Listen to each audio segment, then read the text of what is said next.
beside you, like the wall of Jericho. They don't know, they don't know, they don't know what's going on. Wanna get so, wanna get so, wanna get so, my baby boo. I'll be a soldier for you. I'm getting better in Kung Fu. You should know I got you, and you don't need to guide me too. I'll be right beside you in anything that you do. If you ever need saving, I will be running to you, running, running, running to you. I'll be running to you, running, running, running to you. Anywhere that you go to, running, running, running to you. I'll be running to you, running, running, running to you. Anywhere that you go to.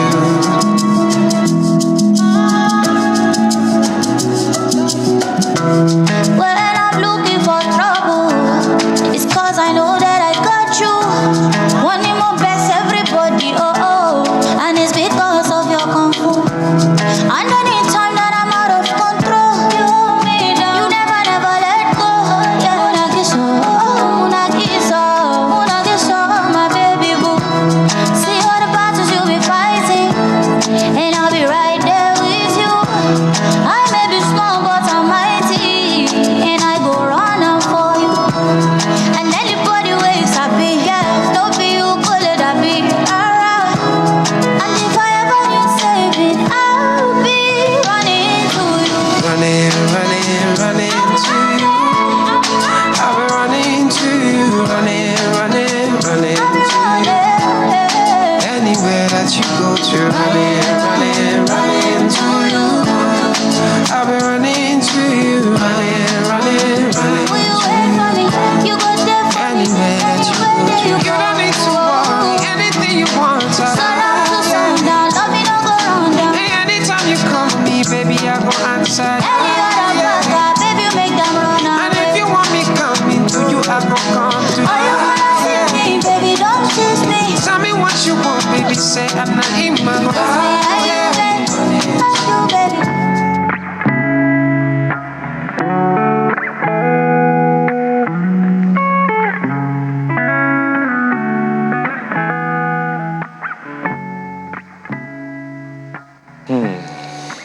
Oh. 21st century parenting. I took a deep breath, and you took a deep breath as well. 21st century parenting. Okay. You know, the last time, each time I think about that thing, you know the first thing that comes to mind? Slate and iPad. Shock. Slate and shock. Yes. Which is under their arm. Yes. We are going to listen. It was not as what's the word, as addictive as the iPad. Well, that's the nature of these devices. You know, my children used to ask me when they were younger, what did you all do when you were young? There was no television, there was no iPad, there were no games. So what did you do? We thank them. You all must have been very bored. And I said, on the contrary, we were far from bored. We had our fun listening to Tales by Moonlight, playing 10-10. Well, it would seem like we have a live event to come anytime now, but let's get on this conversation because those issues are very, very daunting. So if you're a Generation X, born around the 60s and the 70s, you're probably wondering how you're going to parent your children in the middle of all the chaos that they live in today. Yeah. All those devices take up the time. They have games. In fact, there comes a point where you have to monitor the kind of games that they play on their game consoles. But then we have somebody, a family therapist, who will tell us all about that. It's my pleasure to welcome Amina Yunus Ali. Good morning. Good morning, Mom. Good morning, sir. Thank you for Are coming. we crying wolf for nothing? Well, I think we are crying wolf a little bit too late. Oh. We are about a decade. It's not even the crying that is the matter. It's the timing of the It's crying. the timing. Okay. I think we got into the rhythm of our reality about a few decades beyond when the reality hit us, really. So right now, so we're a few decades behind schedule. Yeah. Oh, wow. It's like an asteroid coming from space. How bad is it? And we're just really realizing that this is hitting us hard. Well, it's not unsalvageable. That's what I would say. That's the good part. Yeah, the good part is it's not unsalvageable. Okay. But if we really want to get into it, we need to get into it fast. We need to get into it with strategy. You know, it was amazing listening to the engineer and the commissioner speaking about building collapse and how it's affecting the society, how lives are being lost. Souls are being lost by the collapse of parenting in the 21st century. Families are breaking down, homes are disintegrating. And of course, what we are seeing right now in the space of addiction, just like you're saying as we were starting, that we're not addicted to our slates and our chalkboards and things like that, because there was enough time and enough people present for us to be addicted to one another. But right now, children are addicted to devices because there are a lot less presence of humans, a lot less connection, even as technological driven as we are right now. We are losing the human factor. That is actually the bulk of parenting. Madam Therapist, life is the way it is today. Father has to go to work. Mother has to go to work because we have children to bring up. We have expenses. So we're not paying as much attention as we should to our children. What are the options left for us in this rat race life that we live today? Yeah, it will seem like the hustle culture is unavoidable, but I dare say that with proper planning, I think where we missed it is the fact that we assumed that the rat race is something that is a norm. We did not put enough shock absorber. It's just like what the engineer was talking about, that we are building houses right now, but we are not testing the soils to know if the houses are good enough. So we're having homes, we are building families, but we are not certain if the people who are bringing up these children are well equipped to raise them. And it's not just about the funds. It's easy to succumb into the thought that it is the finances and the economic infrastructure that is going to determine how well a child is going to be brought up. But the fact remains that how well a child is depends on the two people involved in the family. So if you are both working, does that mean that you both cannot be present? Yes. Right? Another thing is, even when mother was at home, not working, bringing up the children, she brings up two children the same way. One ends up being a professor, and the other one ends up being an armed robber. And that's where the strategy and the process comes in, because it's Tell no us longer about that. So it's no longer about just assuming that the way I was brought up is sufficient enough for me to break up my own daughter. Yeah. You know. Now there are a lot more information. So we have this technology, let's use it. We are now realizing that things like personality, we are now realizing things like emotions matter.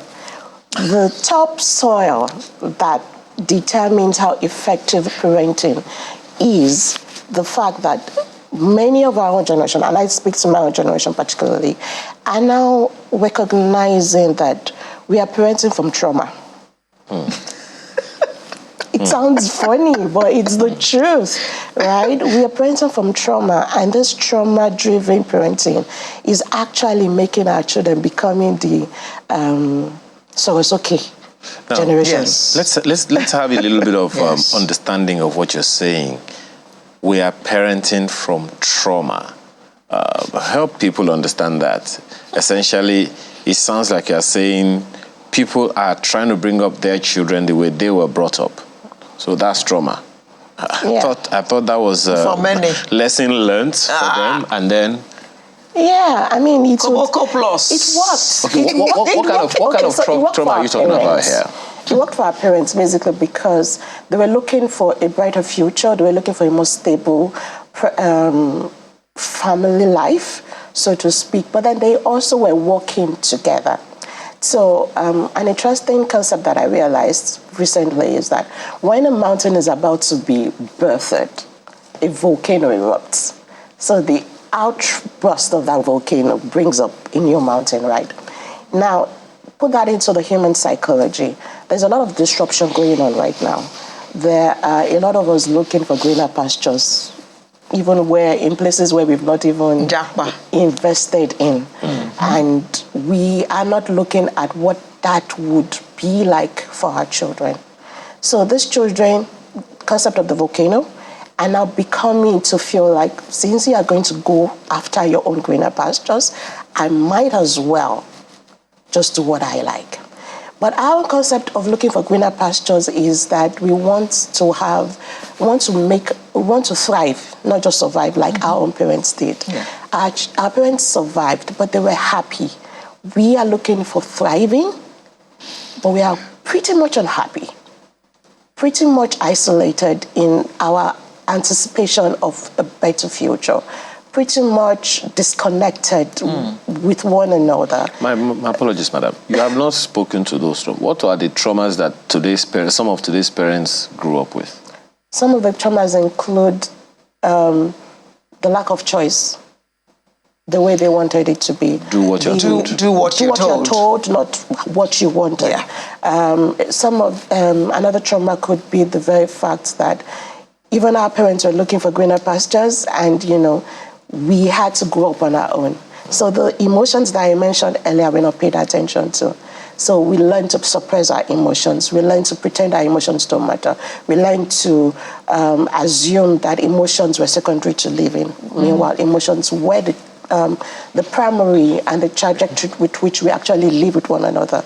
So you find people living together within the space of 2-3 years of like, I don't want to do this again, I can as well call it quits. Our parents' time, you're forced to stay because you're forced to stay because of the children. Yes. Now you're forced to stay because of the children, and these children could see that you're unhappy. And this was trauma, and these were lessons that were unconsciously adopting into our lifestyle. So when you tell a Gen Z today that you do not have resilience, they think that you're asking them to suffer.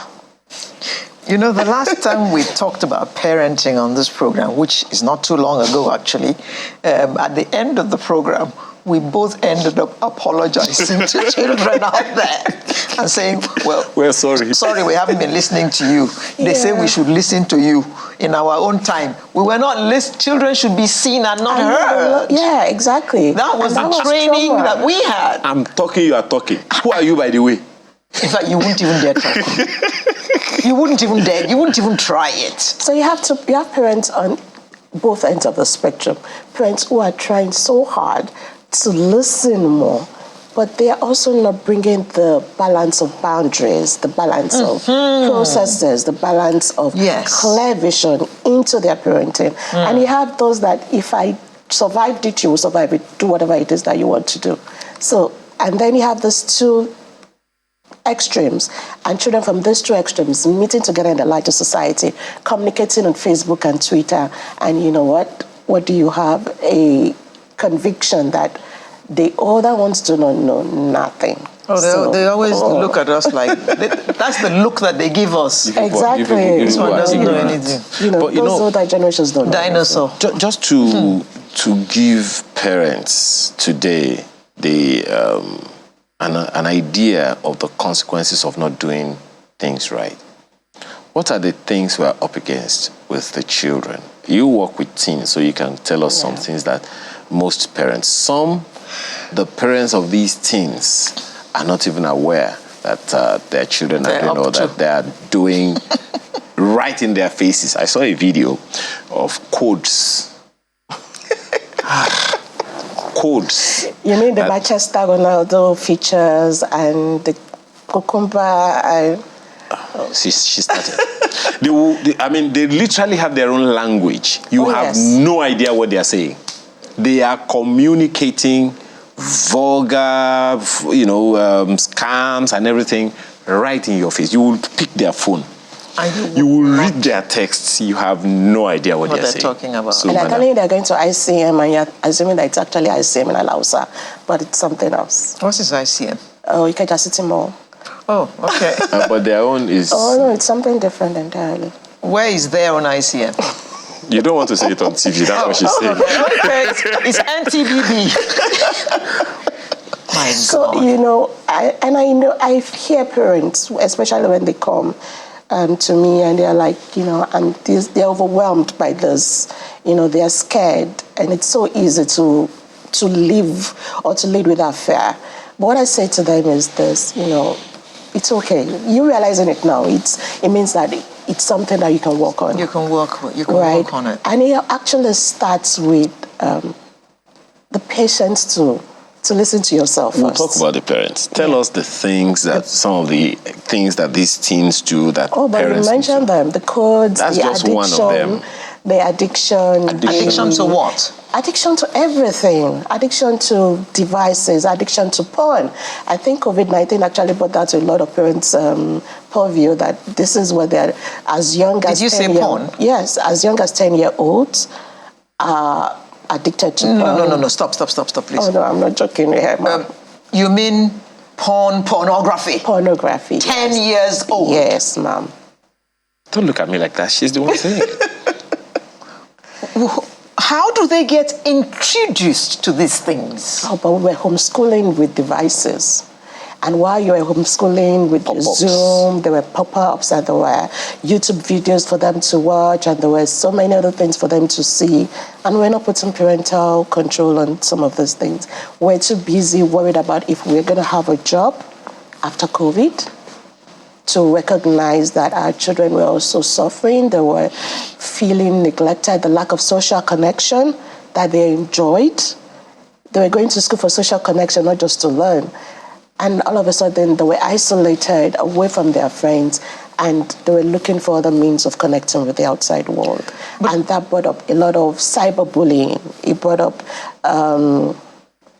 cases of depression among teenagers. Wait. Yes. Teenagers Getting depressed. Depression. Clinically depressed. I thought that COVID brought families closer together because people were forced to be at home, so they had no choice than to interact because they hadn't had that in forever.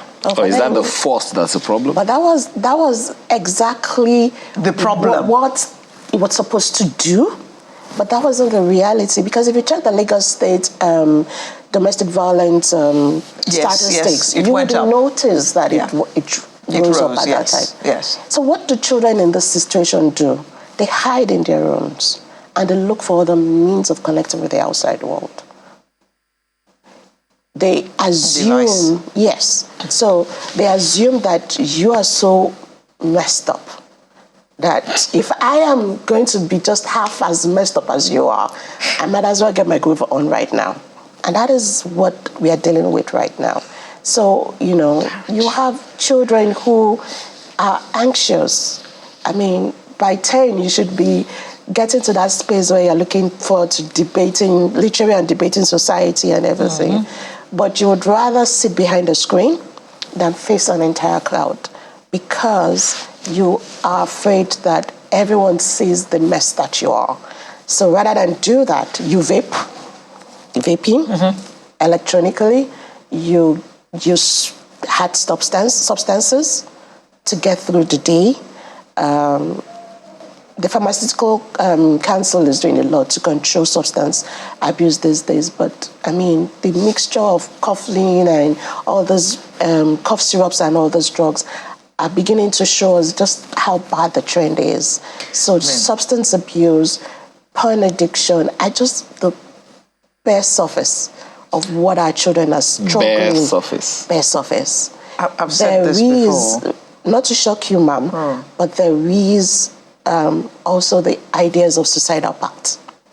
This world is not worth living again. So let's make a suicidal pact and let's begin to. So these are some of the works that we do. What's this suicidal pact? We decide the day, the time that we decide we can take our lives. because it's no, what is the point of the world?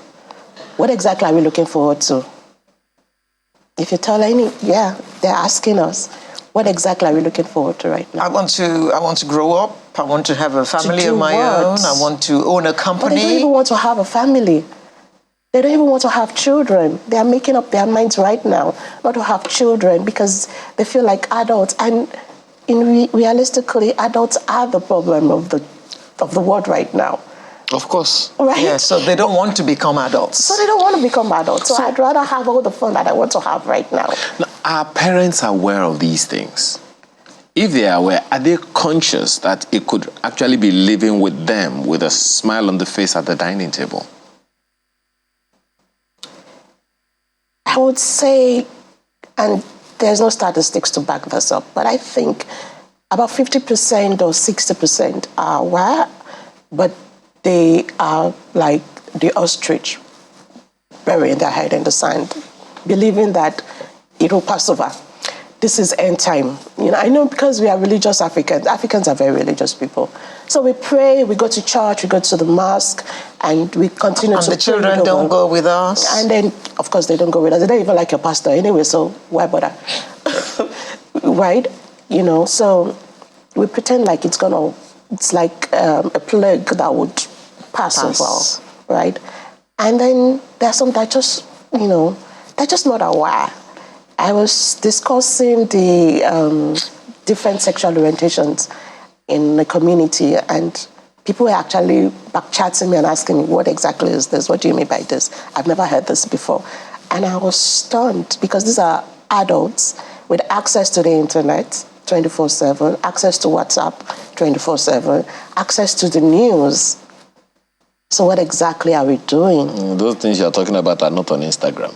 Oh. And TikTok. So. But then they are. How come our children can easily find these things?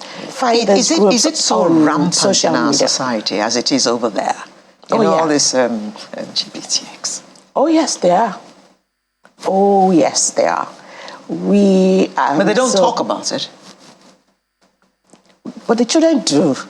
The teenagers do amongst themselves. If they find an adult willing to listen, they do tell. They talk about it freely. They tell you how they are able to mix their faith. They're interestingly also God conscious or higher being conscious. And they tell you how they are able to mix their faith with their choices and how they feel comfortable in those choices. So the only thing they are struggling with right now is how to get their parents to that level of comfort. So it's you that need to get to their level, not the other way around. So it's about realizing that language, the coded language that we're talking about, it extends beyond just the bad things. It also extends to how they want to be seen. We don't see, when you have a child in the African community, one of the first things that I struggled with, because I was a therapist, especially in my own little backyard, was the fact that you say, oh, it's okay for a child to cry, don't worry. She's expressing herself. But there is also a soul in this child that is seeking attention. And when a child is seeking attention from the ages 0 to 5 in a non-vocabulary and you're not paying attention and you're not giving them that attention that they need, they learn to carve it out from 5 to 10 in a behavioral way. So you see them acting it out and you're assuming that this child has a behavioral challenge. But what that child is really expressing is, I have tried to tell you with tears. I have tried to tell you with pain. Because if you have a child that is always sickly, psychology says that there's a possibility that there's also a child with infantile depression going on or infantile anxiety going on. I've tried to tell you with pain that this is something that I'm dealing with.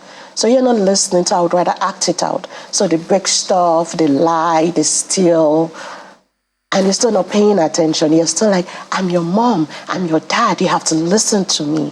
This is not the way I was brought up, so you have to listen to me. But then we expose them to this same social media, right? We expose them to programs on TV, cartoons, where seemingly the children on TV are always happy. Their parents are always listening to them. Their parents are always looking for their comfort. And they are not finding that here.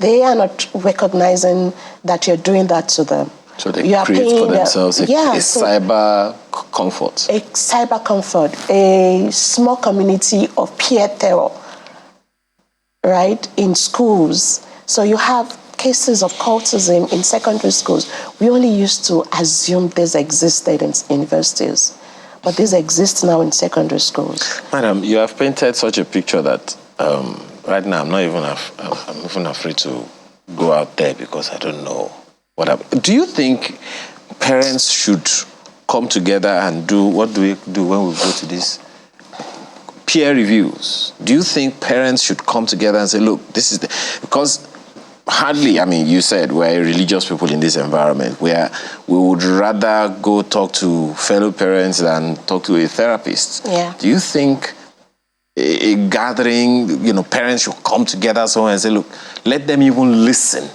to these things and be aware that these things could be happening right under their roofs? I think the communities and the organizations that parents are comfortable in should begin to help parents realize what danger that we are facing right now. The religious organizations, the corporate organizations, because corporate wellness has a lot to do with family wellness. We cannot begin to separate those two. A person who has a child struggling with addiction would be worried 24/7. Whether that child is going to sell my TV to buy drugs, whether that child is going to steal my car keys and sell the car to buy drugs. That person cannot be productive at work. We cannot begin to separate family wellness from corporate productivity. We cannot begin to separate faith from family wellness. As much as the Bible and the Quran and whatever scripture that you believe in seem to have all the answers, we also need to look at the reality staring us in the face and begin to use even those proclaimed solutions in a 21st century way, which is why it is called 21st century parenting, right? So you need to begin to look at it from the point of view that, is this realistic? And is this applicable to my reality right now? Is there something that I am missing? Because if there's a profound thing even in my faith that prayer works when you do the work. You don't just pray to God and expect God to give you the magic wand. Right? Even Mary had to birth Jesus physically. The miracle of his birth is that, right? So is that there was no human interaction. That is the miracle of his birth. But she had to go through labor for that to happen. So we have to understand that our labor of parenting is not just praying, it's praying the devil away. The devil are ideas, thoughts, and beliefs, not just one human or one form, or one realm being that is separate from human form. Okay, madam, first steps. We have just about 30 seconds for this segment.